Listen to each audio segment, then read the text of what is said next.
Scan for Sovi and straight A's only. Let's go!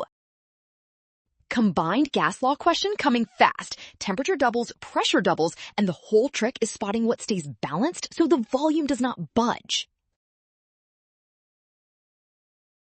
Start with the combined gas law, where pressure times volume over temperature stays constant for a fixed amount of gas. So compare the initial state and final state directly.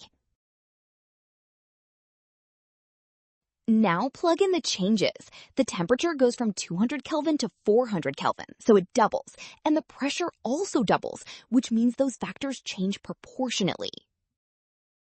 Because pressure and temperature scale by the same factor, they cancel in the combined gas law, so the volume stays the same at 50.0 liters. Well done! Option C! Scan now. The trap is rushing signs. The rule is trust the given proportional changes and check the steps carefully.